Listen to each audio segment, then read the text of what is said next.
In this time of COVID, I'm going to share something with you that could even possibly save your life.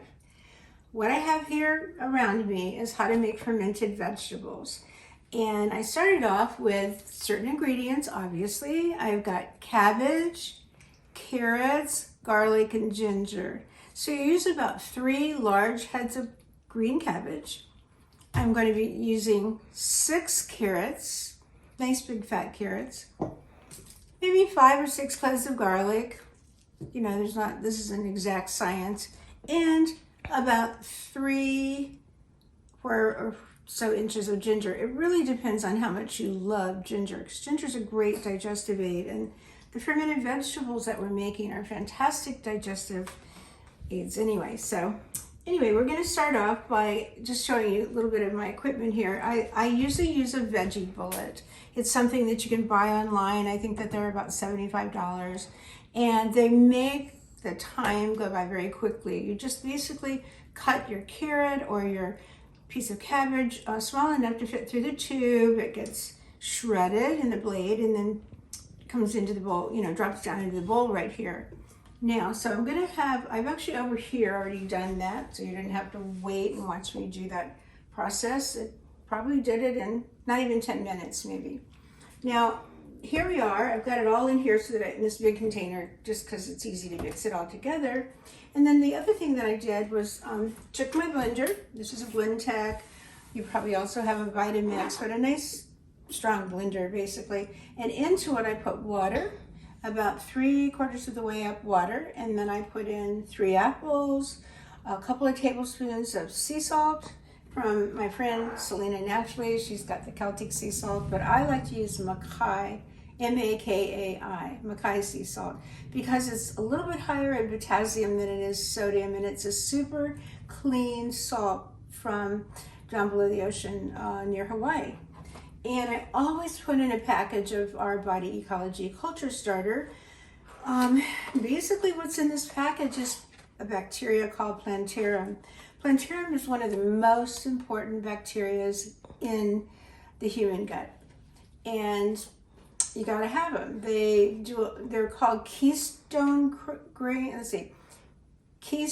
strains because they're absolutely essential in a healthy human gut.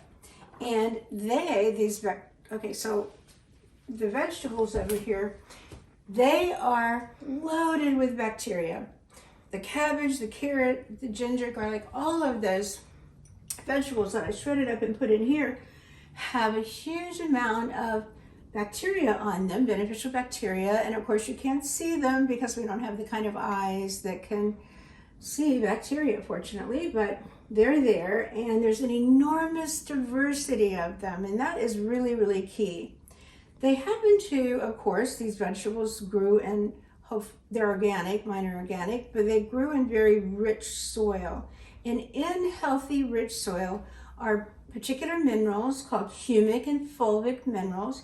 That's what's in this jar, also another product that we sell.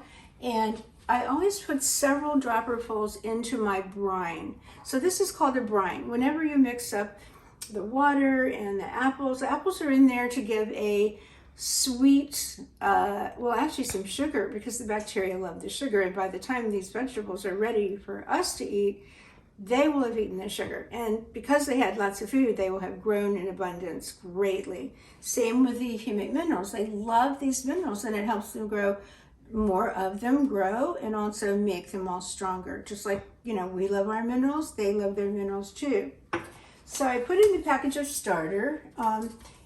The vegetables already have all these wonderful bacteria on them, but when I add more Plantarum, because the Plantarum is a keystone strain or a super leader, it basically guides the other bacteria into growing and thriving, and so you end up with a batch of fermented vegetables that are far, far, far, far more potent than you will if you buy them from the store, which please buy them from the store if you don't have time to do this, but homemade ones made with a starter are much more potent.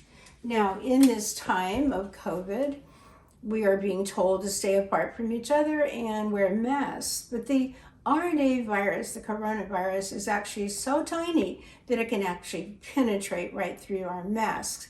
So the real secret to protect yourself is actually to build your immune system. And most of your immune system is housed in your gut. And that means you want to have a really healthy, thriving inner ecosystem living there with a great diversity of bacteria. So I always keep extra water around, because one of the important things you want to do is make sure that your finished product is, there's enough liquid in here that when you scoop it into the jar, scoop these cultured fermented vegetables into the jar, they're under water. So let's go back over here and I'll show you. I just use a simple ball jar. You can buy these from most grocery stores. Very inexpensive. Like $15 for a case of 8 or 9, 9 maybe, I forget. But anyway, they do come with a little metal top, and this is what you can definitely use. You have to make sure that the air doesn't get in. So these tops have rubber around them, and you put them right on there, and they're tight, so when you put the ring around it, it seals it tight. The first day or two, I leave it a little bit loose because I do want some air to escape. I just don't want air to get into it. So I leave it a little loose, and then on the third day, I'll tighten them back up. But there is a company called Mason Tops, and they make these really cool weights that happen to fit right down into the top of mason jars. So I own a set of these, and I love them. So I recommend them to masontops.com. It's probably their website. So what I'll be doing is I'm going to be taking my shredded vegetables. I'm going to pack them in the jar. You want to pack them down really tight. And I have a tampering thing. Anything that works. You don't have to have anything special for this, but you want to push them down really, really, really tight as you fill up the jar.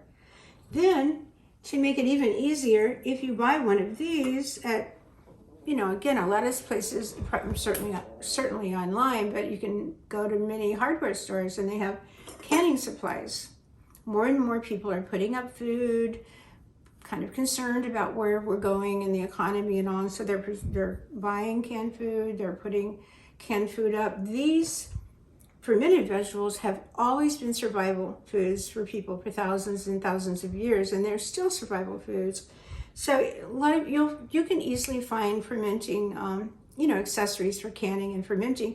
And so buy one of these if you want. Put it at the top of the jar, and it makes it easier and faster to fill this jar up. So I use this all the time too. Then when you're all done, you can roll up a cabbage leaf and stuff it on the top, just to keep everything down below the liquid, or use one of these little cool Mason Top glass things. So the other thing that Mason Top sells are these they're made out of silicone, and you can put them on your jar, and then you can use your metal if you want, or from them you can buy the plastic version, because these are okay. You don't want them to leak, so a lot of times what I'll do is just use the metal ones that they come with the jars. And then why do you use this is because there's a little tiny hole right there, and it lets the air that's inside escape. Then if you don't do that, you may get some of that liquid coming out and bubbling over. And so just make sure you put them on a tray when you're finished. When they're all stuffed, you put them on the tray so that the tray will catch any of the liquid that bubbles over. But with this, you shouldn't get that bubbling over happening. If you don't have one of those glass Mason Tops, and you won't until you go to the trouble to order one. They're not expensive though. Most people just roll up some cabbage into like a log, and they put that in the top. The point and the purpose for doing this is you're trying to make sure that your vegetables stay under the liquid brine. They need to stay under there because they're protected from the oxygen, and you actually end up with a nice juicy veg. Now the jars, when you buy them, they come with these metal lids, and so there's a perfect to use. You get them anyway. Sometimes though, like after you've used them a couple of times, actually they start to get rusty. So I just throw them out, recycle them of course, and then buy a new box of lids. That's very inexpensive. They're easy to get. Right where you buy the jars, they'll have a box of extra lids. So that is the most inexpensive way to do it, or you can do the glass weights that we showed you. Anyway, so this is how easy it is to make them. They have so many incredible benefits. They help with digestion. These bacteria in them, in the veggies, are going to be extracting the minerals from everything you eat. We really need minerals to be healthy. They go down into the gut. They live there sometimes just for a few weeks, but while they're there, they're very important. They're secreting important substances, helping each other grow and multiply, and most of all, keeping you very strong and healthy.